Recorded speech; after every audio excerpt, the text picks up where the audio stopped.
सर्वांना नमोबुद्धाय, जय भीम, जय संविधान। अजिंठा बुद्ध विहार भाड अंतर्गत बुद्ध विहार जोडो अभियान या अभियानासाठी आजचं गाव आहे सावळी।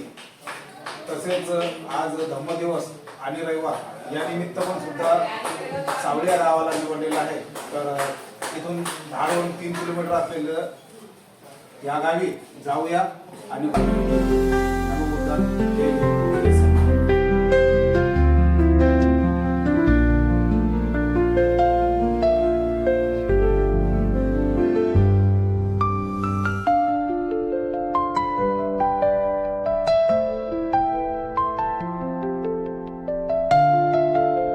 अजिंठा बुद्ध विहार धाग यूट्यूब चैनल।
जय भीम, जय संविधान। आज अजिंठा बुद्ध विहार भाड अंतर्गत बुद्ध विहार जोडो अभियान या अभियानासाठी आलेलो आहोत। सावळी या गावाला धाडवरून सावळी हे 3 किलोमीटरचं अंतर आणि बघा खूप सुंदर विहाराचं तुम्हाला अगोदरच मी दर्शन करून दिलेलं आहे। मन प्रसन्न होईल असं हे विहार आहे। इथले श्रद्धावान उपासक उपासिका सुद्धा खूप श्रद्धेने विहार जोडो अभियानासाठी नवीन काय शिकायला मिळणार आहे, धर्माच्या संबंधित काहीतरी ऐकायला मिळणार आहे, म्हणून आपल्या हातातले काम सोडून ते उपस्थित झालेले आहेत। त्यांचे सर्वप्रथम आम्ही अभिनंदन करतो आणि ज्या महामानवांच्या संविधानाने आपण इथे उभा आहोत, ज्या तथागत बुद्धांच्या धर्माने आपण इथे उभं आहोत, तर त्यांच्या प्रतिमा इथं आहेत। तर सर्वप्रथम महामानवाला वंदन करण्यासाठी आपण अगरबत्ती मेणबत्ती प्रज्वलित करून त्रिशरण पंचशील धारण करून आपण अभियानाला सुरुवात करू।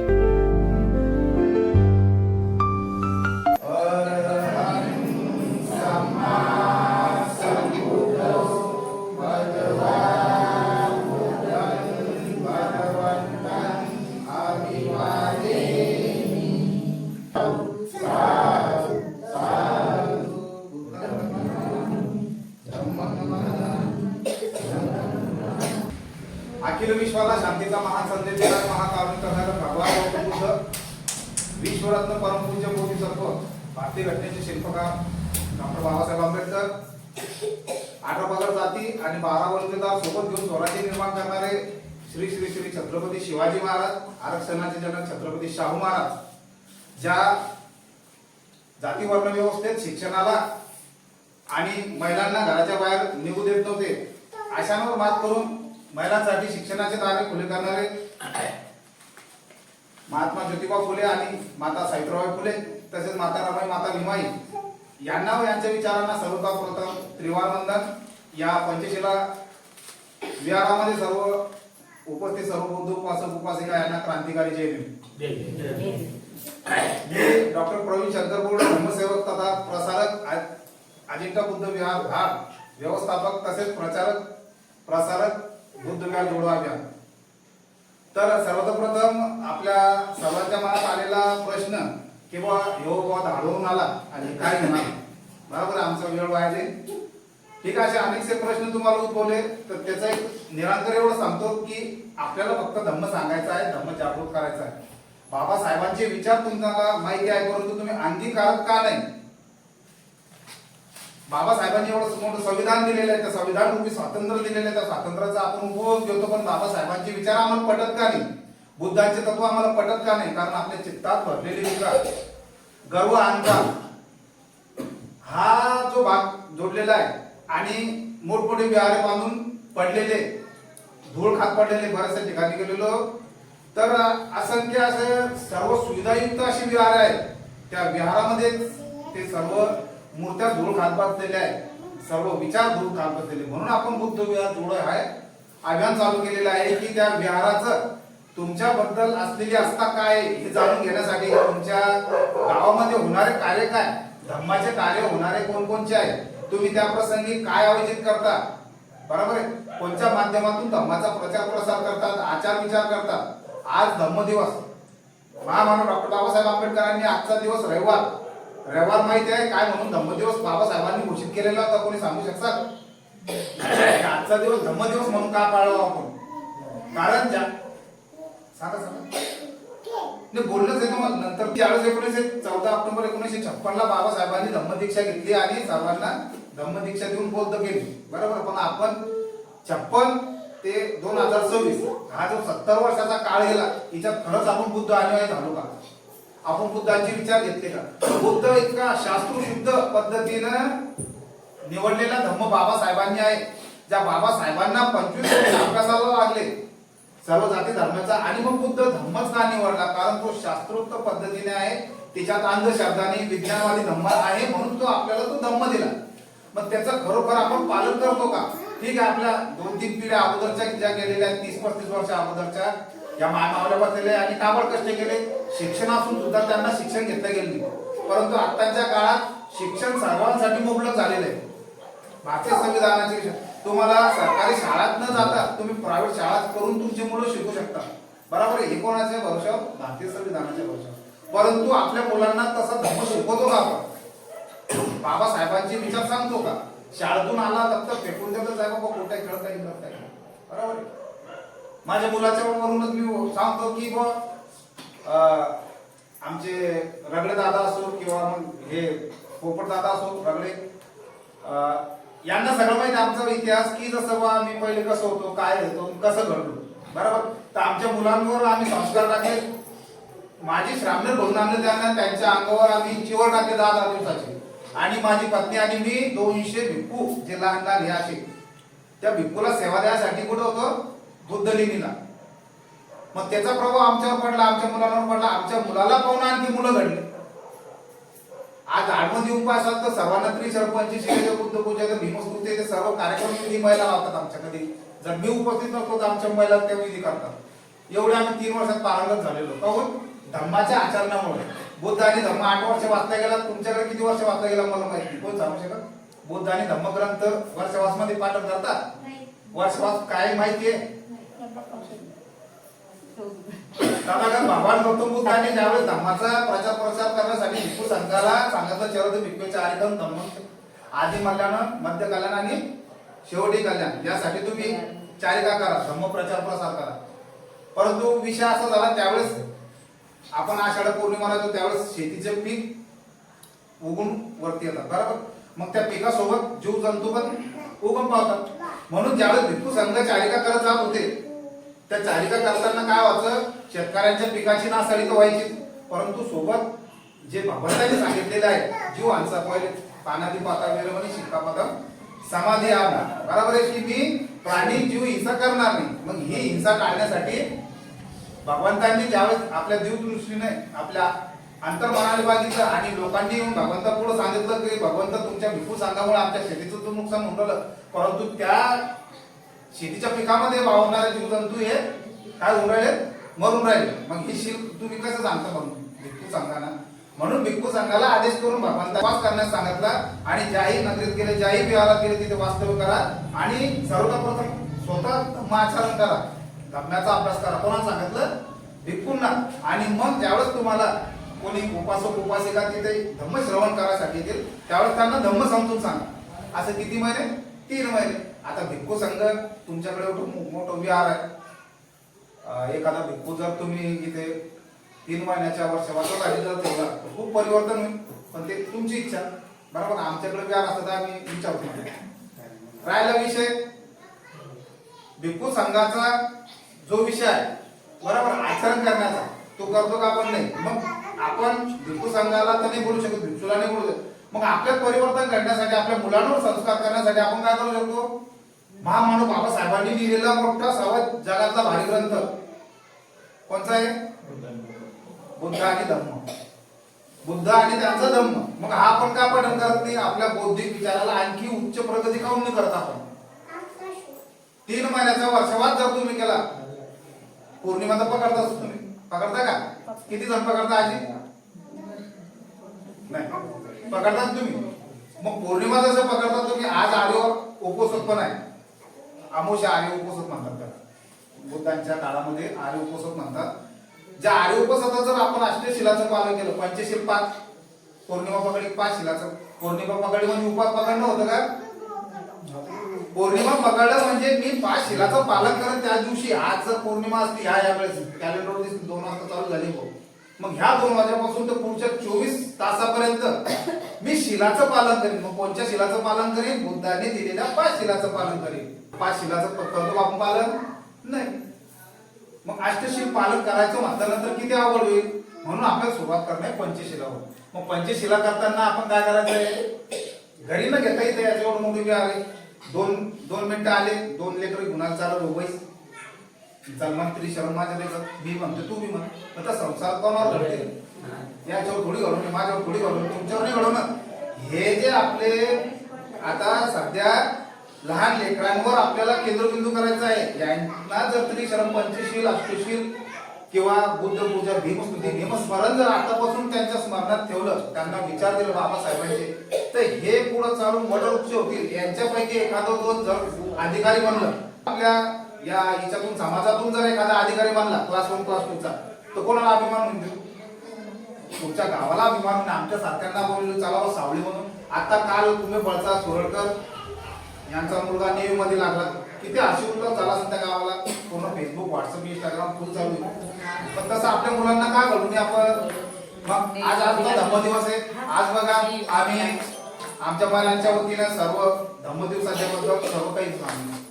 आमच्या खिरदानीचं मी विचारलं दादांना, तर खिरदान तुम्ही वैयक्तिकरित्या करता ना दर पौर्णिमा? आज तुम्ही यावेळेस तुम्ही त्यावेळेस तुम्ही, मग कसे खिरदान कशी करता? चला साधू साधू साधू, काही अडचण नाही. आता परिवर्तन घडवायचं आपल्याला. आपल्याला बुद्धांचे विचार करत चालायचे, धम्माचे विचार करत चालायचे आहे. संघाला आमंत्रित करून आपल्याला विचारशील व्हायचंय. यामुळे काय होणार? आपण तिच्यात वैयक्तिक तुमचा काही हेतू राहील का? ह्या पुण्य कर्मामुळे तुमच्या चित्तात बसलेले जे विकार आहेत ते विकार बाहेर पडतील. मग त्यासाठी काय करावं लागेल तुम्हाला?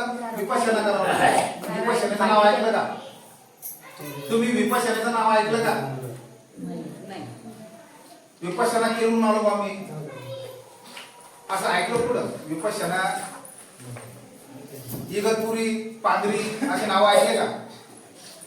सिद्धार्थ गौतमांनी ज्यावेळेस गृहत्याग केलं आणि सत्याच्या शोधात गेले, मग त्यांनी 6 वर्ष तपश्चर्या केली, बरोबर? त्यांना काही मिळालं का? नाही. चिखलाचे अनंत असे गोळीचे गोळे अंगावर आले. पण ज्यावेळेस सुजातांनी कीर्तन केलं त्यावेळेस सिद्धार्थ गौतमाच्या अंगात ऊर्जा संचार झाली आणि ऊर्जा संचार होऊन काय झालं मग त्यांना एक नवीन संकल्प करायला मिळाला मी आता बुद्धत्व प्राप्त केल्याशिवाय उठणार नाही. त्यावेळेस विपश्यनाची त्यांनी केंद्रबिंदू केलं आणि त्या केंद्रबिंदूतून त्यांनी परिवर्तन केलं. तसंच तुम्ही आनापान नावाचं सत्र असतं 2 मिनिटाचं सकाळी उठल्यानंतर झोपातून उठल्यानंतर लगेच आपण काही उठून काही गोधडी फेकून बाहेर पडत नाही बरोबर. तर सर्वात प्रथम तुम्हाला सोपं आणि साधं चित्तातले विकार करण्यासाठी एकच साधा आणि सोपा विपश्यनाचा सांगतो. 10 दिवस काही तुम्हाला द्यायची गरज नाही. ज्यावेळेस तुमचं मनात परिवर्तन होईल त्यावेळेस तुम्ही जासाल. तर त्या आपण उठल्याबरोबर फक्त एवढंच करायचं आहे की बुद्धांना वंदन करायचं, बाबासाहेबांना वंदन, आई वडिलांना वंदन केल्यानंतर एवढंच करायचं आहे की आपला श्वास कुठून नये ह्या नागपूरतून ते ह्या नागपूर थंड आहे तो का गरम आहे एवढंच पाहायचं फक्त. सकाळी उठल्यानंतर किती मिनिटं 2 मिनिटं आणि नंतर उठल्यानंतर मग मंगल मैत्री करायची.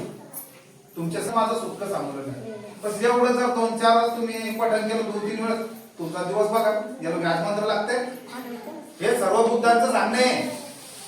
म्हणून बुद्धांच्या काळात जेही उपासक उपासक त्यावेळेस धम्मदेशनाचं आचरण करायला यायचे तर त्यावेळेस ते कृतापन्न या पदाला जायचे. माणसाच्या चित्तातून विकार काढणं हे फार मोठं गरजेचं काम आहे आता सध्या.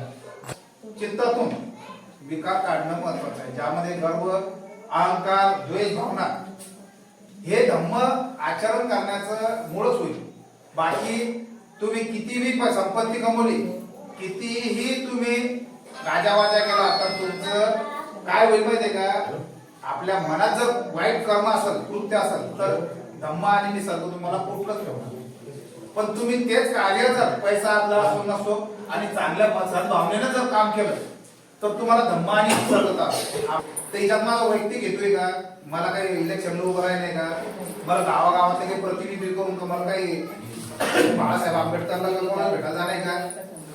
तुम्हाला चित्त तुमचं मुक्त होईल तर तुम्ही कुठंतरी ह्या विहाराचं नाव का असं आदित्य बुद्ध विहार धाड यांच्या मार्फत कोणतरी आलत हो आणि आम्ही इथं ग्रंथ चालू केला. आम्ही अशी पौर्णिमा चालू केली. याच्यामुळे आमचं गावाला आणखी प्रगती लाभली.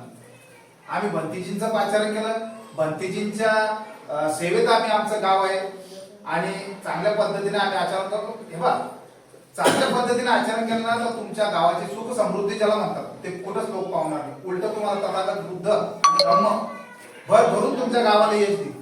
परंतु कसं आहे एकदा सुरुवात झाली म्हणजे तुम्हाला तुमचे 2 काम मागे ठेवून तुम्ही पहिले वंदनाला संबंधनाचा असाल मग घरीच असाल काम.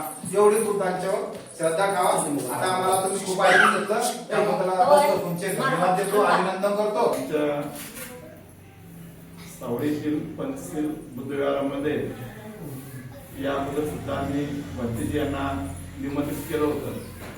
भंतीजी हस्ते आम्ही बरेचसे कार्यक्रम इथे राबवले. आतापर्यंत प्रत्येक बुद्ध पौर्णिमेला कीर्तन झालेले. यानंतर जी आता पौर्णिमा येईल या पौर्णिमेला आम्ही कीर्तनाचा कार्यक्रम ठेवलेला आहे सार्वजनिकरित्या. आणि आमच्या लहान मुलांसाठी आम्ही विविध कार्यक्रम इथे आयोजित करत असतो. दरवर्षी आम्ही आमच्या बुद्धविहारामध्ये तथागत भगवान गौतम बुद्ध, डॉक्टर बाबासाहेब आंबेडकर यांची जयंती साजरी करत असतो. यावर्षी आम्ही तथागत भगवान गौतम बुद्ध आणि बाबासाहेब आंबेडकर यांची पंचधातूंच्या मूर्त्या सुद्धा विकत घेतलेल्या आहेत. सर्वांनी धम्मदान देऊन सर्वांच्या दानामधून या मूर्त्या इथे उपस्थित झालेल्या आहेत. आणि येणारी जी पौर्णिमा राहील या पौर्णिमेला आम्ही कीर्तनाचा कार्यक्रम ठेवलेला आहे. अजिंठा बुद्धविहार धाड येथून डॉक्टर बोर्डे साहेब आम्हाला आज बोललेले आमच्या बुद्धविहारामध्ये त्यांनी कार्यक्रमाचं आयोजन केलेलं आहे. त्यांनी धम्माचं सुद्धा बरंचसं ज्ञान आम्हाला सांगितलेलं आहे. आणि आमच्या येथील उपासिकांनी भीमगीत सुद्धा सादर केलेले आणि आमच्या सावळीचे सर्व बुद्ध उपासक उपासिका आजच्या कार्यक्रमाला उपस्थित झाले. सर्वांचं मी मनपूर्वक अभिनंदन करतो. आणि प्रत्येक रविवारी सर्वांनी बुद्धविहारामध्ये यावं ही सुद्धा मी सर्वांना विनंती करतो. जय भीम. आमच्यात लय परिवर्तन झालं. आम्हाला कुणी वाटलं एवढं भाषण केलं.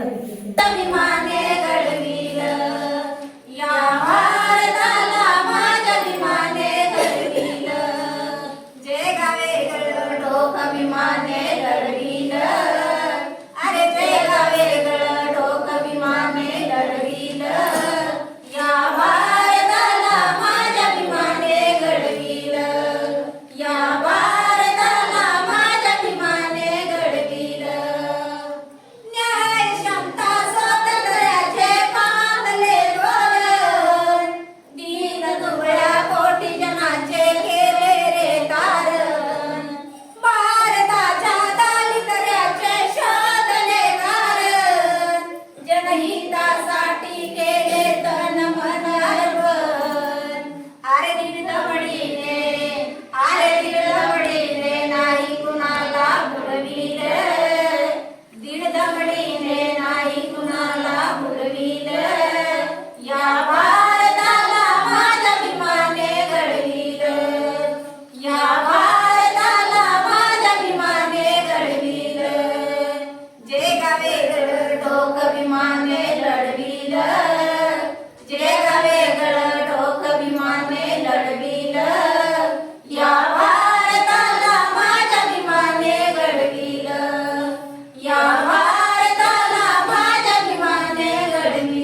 देवा वामनाच्या पोटामध्ये वरमान, दुखे देवा वामनाच्या पोटामध्ये. कायद्याच्या रूपाने तुझेला पावला, कायद्याच्या रूपाने तुझेला पावला. छोट्या मोठ्या खात्याने दिला अधिकार, एका मताचा दिला अधिकार. साऱ्याची किंमत एका पोटामध्ये, साऱ्याची किंमत एका पोटामध्ये. दुखे देवा वामनाच्या पोटामध्ये वरमान, दुखे देवा वामनाच्या पोटामध्ये. काय सांगू बाई मवा भीमजवा बोलेवर, काय सांगू बाई मवा भीमजवा बोलेवर. सुटं फुटं पोट घालून लोकांमध्ये, दुखे देवा वामनाच्या पोटामध्ये वरमान, दुखे देवा वामनाच्या पोटामध्ये. शिक्षण आरक्षण गेले विमान, शिक्षण आरक्षण गेलं विमान. दुबळ्याचं रक्षण केलं विमानमान, दुबळ्याचं रक्षण केलं विमानमान. हिरव्याचं गान भीम पुण्य येईन, हिरव्याचं गान भीम पुण्य येईन. जोराला लेखणीच्या टोकामध्ये, जोराला लेखणीच्या टोकामध्ये. दुखे देवा वामनाच्या पोटामध्ये वरमान, दुखे देवा वामनाच्या पोटामध्ये. काय सांगू बाई मवा भीमजवा बोलेवर, काय सांगू बाई मवा भीमजवा बोलेवर. सुटं फुटं पोट घालून लोकांमध्ये, दुखे देवा वामनाच्या पोटामध्ये वरमान, दुखे देवा वामनाच्या पोटामध्ये. जय श्रीराम. तर बाबासाहेबांची चळवळ असो, विचार असो, बुद्धांचे धम्म असो, जो अनुसरतो तो कशापासूनच अलिप्त राहत नाही. निसर्ग धम्म परिपूर्ण त्याला सांभाळून घेतो. असेच आमचे इथे एक ज्येष्ठ उपासक लाभले आहेत. त्या 4 आर्य सत्याला जाणून हे दादा इथपर्यंत मला धम्म ऐकायचा आहे, मला बाबासाहेब ऐकायचे म्हणून इथपर्यंत या बुद्ध विहार जोड अभियानासाठी आलेले आहे. तर मी अजिंठा बुद्ध विहार धाड व्यवस्थापक या नात्याने या दादांचं खूप खूप असं अभिनंदन करतो की अजिंठा बुद्ध विहार धाड अंतर्गत बुद्ध विहार जोडो अभियान या अभियानासाठी आजचा दिवस रविवार म्हणजेच धम्म दिवस आणि धम्म दिवसानिमित्त आज सावळी या गावी आल्यानंतर खूप असं छानसं विहार म्हणजेच पंचशिला बुद्ध विहार येथील श्रद्धावान उपासक उपासिका तसंच बालक बालिका यांनी खूप चांगल्या प्रकारे प्रतिसाद देऊन बुद्ध विहार जोडो अभियानामध्ये नेमकं काय चालू आहे याची संकल्पना यांनी जाणून घेतली आणि बुद्ध धम्म संघ आणि बाबासाहेबांनी आपल्याला काहीतरी दिलेलं आहे आणि आपल्या चित्तातून विकार काढायचे आहे म्हणजे आपल्या चित्ताला परिपूर्ण शुद्ध करायचं आहे आणि नंतर आपल्या जीवनाला कलाटणी द्यायची आहे, गतिमान करायचं आहे. तसेच आमच्या उपासिका यांनी खूप छान प्रकारे भीमगीत बुद्धगीतांचं गायन करून त्या माध्यमातून चळवळ जिवंत आहे या गावामध्ये हे त्यांनी दर्शविलं. ज्येष्ठ उपासिकांनी खूप चांगल्या प्रतिसादामध्ये भीमगीतातून ती चळवळ दाखवली. आयुष्यमान कस्तुरबा जाधव दादा यांनी सावळीत या विहारामध्ये आतापर्यंत झालेले कार्य त्या कार्यांना उजाळणी देत त्यांना प्रकाश टाकत त्यांनी संपूर्ण गाथा पठण करून दाखवली. तद्वतच याच्याही पेक्षा आम्ही चांगले कार्य करणार आहोत अशी ग्वाही देऊन त्यांनी संकल्प असा घेतला की येणाऱ्या पौर्णिमेला आम्ही छान प्रकारे कीर्तनाच्या माध्यमातून धम्माची चळवळ परत जिवंत ठेवून धम्म परत आचरण करून आम्ही जीवनाला गतिमान करणार आहोत. तसे की आणि सर्व उपस्थित महिला उपासिकांनी पण यामध्ये सहभाग नोंदवला की येणाऱ्या पौर्णिमा आम्ही हर्षोल्लासामध्ये साजरी करून आम्ही धम्माच्या कार्याला गतिमान करूया आणि आमच्या जीवनाला पण आम्ही कलाटणी देणार आहोत. तर या सर्वांचे मी अजिंठा बुद्ध विहार धाड तसेच बुद्ध विहार जोडा अभियानाचे सर्व सदस्य सर्वांच्या वतीने तुमच्या सर्व ग्रामस्थ वासियांचे उपासक उपासकांचे आणि बालक बालिकांचे मी अभिनंदन करतो आणि धम्माची चळवळ आणि बाबासाहेबांची चळवळ ही जिवंत ठेवण्यासाठी हे सगळे झालेले आहेत. तर यांना खूप खूप साधुवाद देतो आणि इथेच थांबतो. जय भीम जय संविधान. ज्याला धम्म कळाला तो विहाराकडे वळाला. ज्याला धम्म कळाला तो विहाराकडे वळाला. ज्याला धम्म कळाला तो विहाराकडे वळाला. नमो बुद्धाय. जय भीम जय संविधान. अजिंठा बुद्ध विहार धाग YouTube चैनल.